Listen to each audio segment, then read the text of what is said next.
Espírito Santo repousa.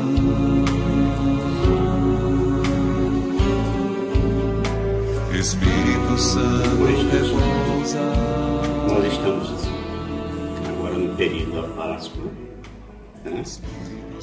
E eu quero trazer para vocês uma coisa sobre a Páscoa. A Páscoa, que no hebraico é Pessach, ou seja, passagem, né? É um evento religioso cristão considerado pelas igrejas ligadas à Igreja Católica como a mais importante festa da cristandade. Para nós, o termo Páscoa, ele pode referir-se também a um período do ano canônico, né, que dura cerca de 2 meses, que vai desta data até o dia de Pentecostes, tá certo? Então, na Páscoa, nós celebramos a ressurreição de nosso Senhor Jesus Cristo, né? Que é a vitória sobre a morte, ou seja, a morte depois da crucificação de Jesus, né? Pois bem, essa palavra Páscoa, como eu já disse, ela vem da festa judaica, que chama-se Pessach, né? A qual a Páscoa cristã está intimamente ligada, né? Ligada não só pelo simbolismo da passagem, que é comum às celebrações pagãs, né? Que é a passagem do inverno para a primavera. E também da tradição judaica, que é a saída da escravatura do Egito, a liberdade até a terra prometida, né? Que é a passagem, né? Pois bem, mas ela também marca a posição da Páscoa no calendário segundo os cálculos que foram estabelecidos, né? Levando em conta a lua cheia e o equinócio da primavera, lá na Europa. Então a Igreja Católica, para obter mais consistência, definiu no Concílio de Nicéia, que foi realizado em 325 depois de Cristo, a Páscoa como relacionada a uma lua imaginária, né, que é conhecida como lua eclesiástica, tá certo? Vamos falar aqui como é a Páscoa em outros países, né? Então, a origem da Páscoa ainda é incerta, assim, de certa forma, né? Pouco se sabe quando, né, como e onde ela começou. Mas uma coisa se destaca em todas as pesquisas, todas as tradições, ou mesmo nas lendas sobre o assunto, que é a sua importância, né, como uma festa universal, em que os homens, independentemente de seus credos e origens, comemoram e louvam, né, o próprio fenômeno da vida. Por que antigamente, bem antes de Jesus Cristo e da ressurreição do nosso Deus, se celebrava a ressurreição da vida? O certo é que o sentido mais profundo da Páscoa é a ressurreição. Mas temos várias outras informações históricas de um número assim infinito de lendas, bem distinta, porém muito difundida, a versão de que a Páscoa teria se originado lá entre os nórdicos, né? Noruega, Dinamarca, aquele povo para lá, né? Embora não houvesse ali nenhum sentido religioso, né? E sim uma manifestação coletiva de agradecimento à terra pelas colheitas que ela produziu, né? Que ela deu ao povo. Se comemorava isso. Então, ao mesmo tempo, se festejava a chegada da primavera, que ali também, na época, se iniciava, né? Essa época da colheita. Então, nesse aspecto, seria a Páscoa uma festa pela prosperidade. E, resumindo, pela própria vida consubstanciada na união entre o homem e a terra, que produzia todos aqueles frutos para eles.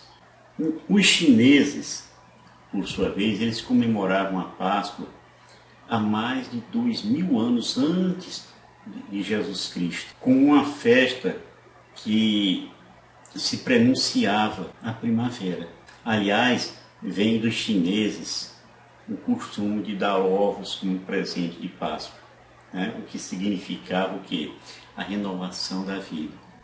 Então, nós temos também as informações de que esse costume de dar ovos começou entre os egípcios, né? E entre os povos teutônicos, né? Teutônicos, né? É aquele povo germânico ali da região do Báltico, né? Perto de onde está tendo essa confusão aí da Ucrânia com a Rússia. Pois bem, de qualquer forma, essa tradição ela atravessou séculos, né? E o ovo passou a simbolizar a Páscoa como a origem da vida e do homem, né? Uma versão que é muito aceita por nós, que somos ocidentais, né? É que o costume de dar ovos teria sido trazido pelos missionários, né, que visitaram a China lá uns tempos atrás, onde há muitos séculos atrás tinham o costume de dar ovos e presentear os amigos com os ovos cozidos e coloridos. E esses ovos eram dados justamente na festa da primavera do hemisfério norte, né, exatamente na época em que se comemorava a Páscoa. Eles eram enfeitados a partir do cozimento com ervas, né, que soltavam aquelas tintas fortes, né, entre as quais a gente pode citar aqui a beterraba, a casca de cebola. No Egito, a Páscoa é conhecida como Shan el-Nessim, que quer dizer aspirar a brisa. E aquilo marca o início da primavera, tá certo? Então lá é comemorado essa data há mais de 4.500 anos. E um dia após, ela é comemorada um dia após a Páscoa cristã.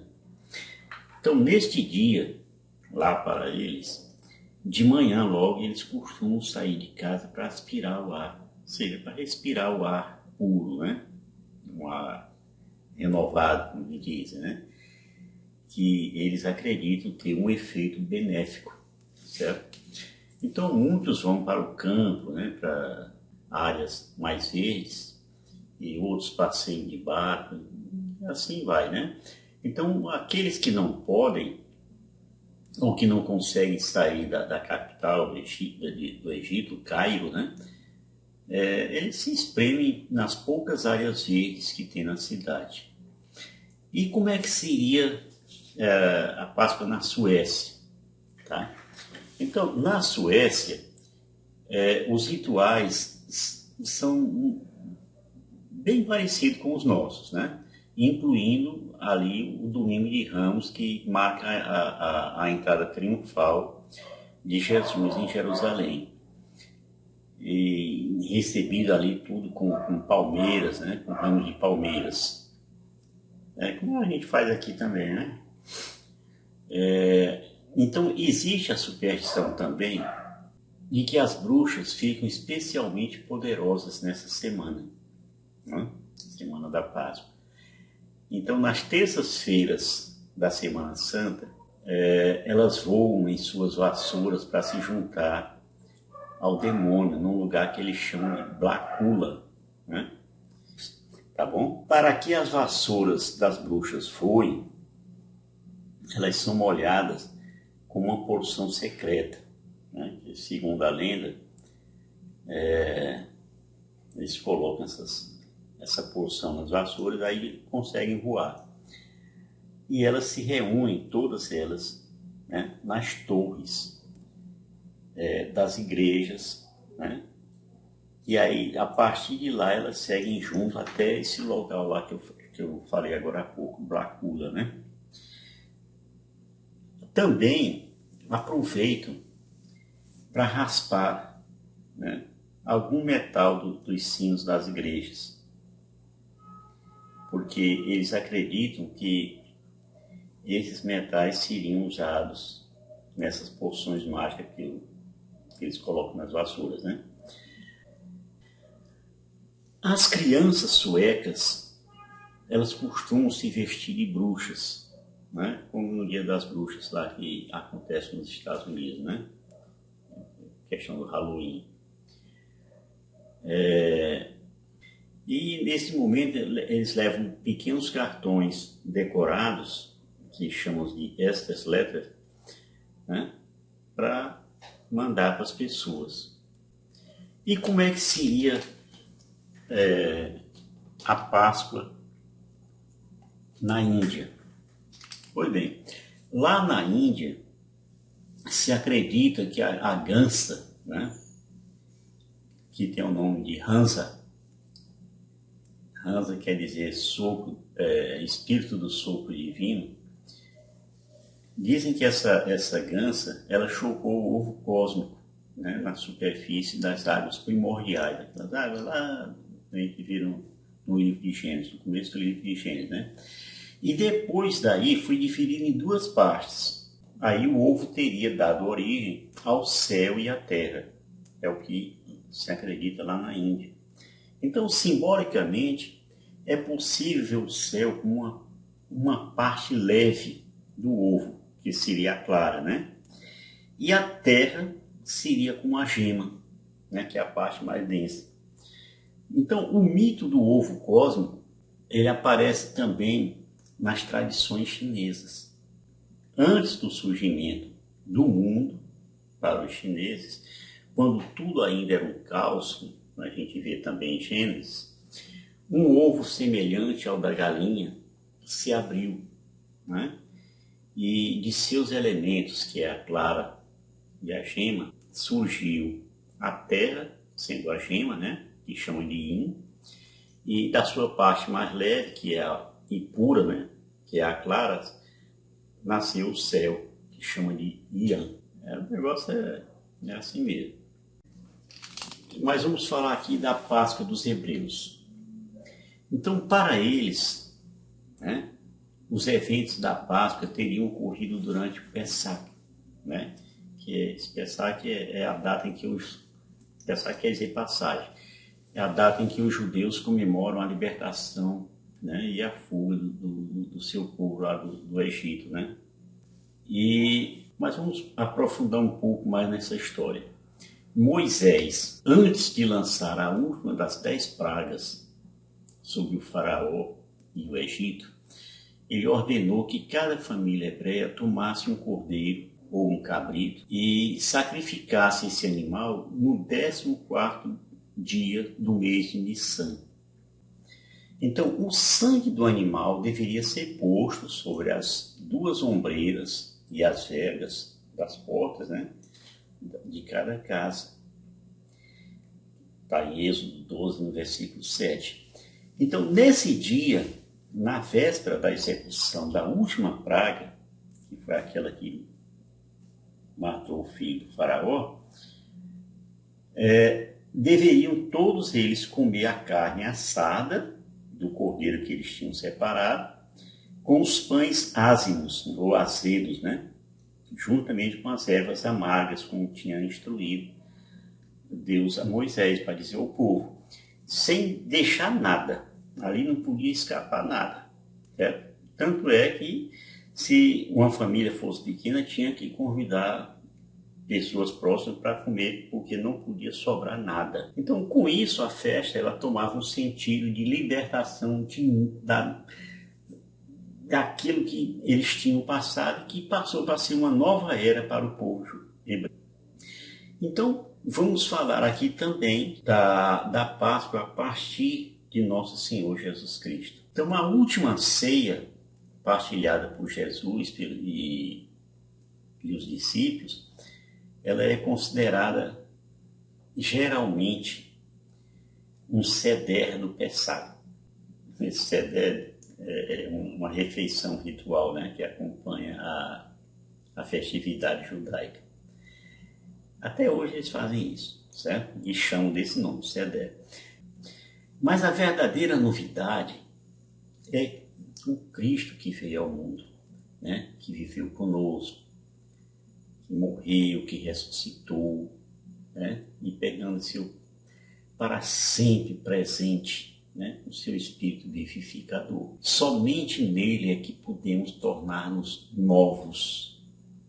Então, para isso, é necessário revestir-nos de Cristo, tá? Entrar nele, habitar nele, de sorte que nossa vida esteja realmente escondida com ele em Deus.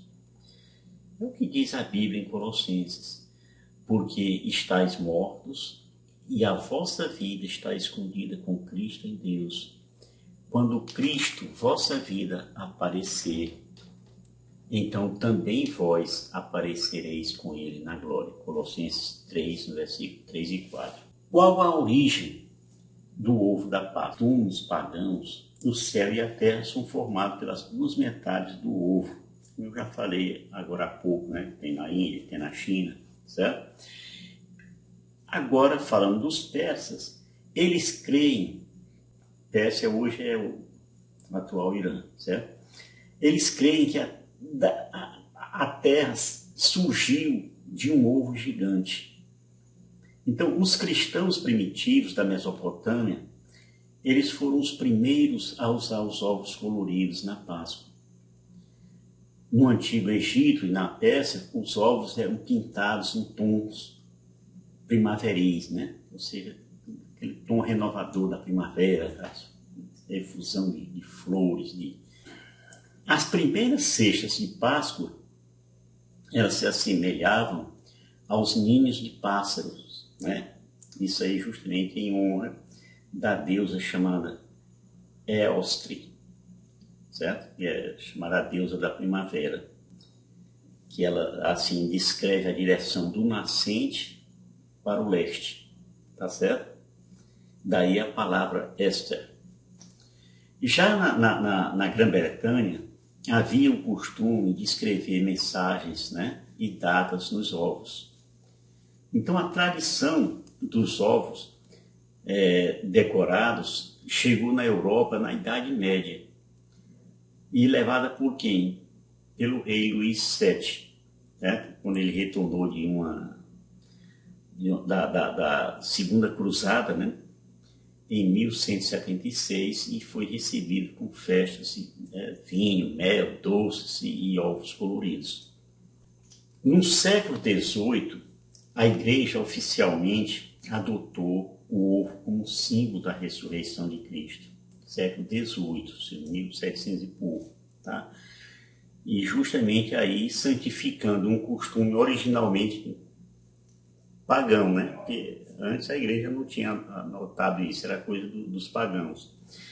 Então, na Europa católica, os ovos coloridos passaram a ser bentos pelos cristãos, né? E passaram a ser oferecidos aos fiéis.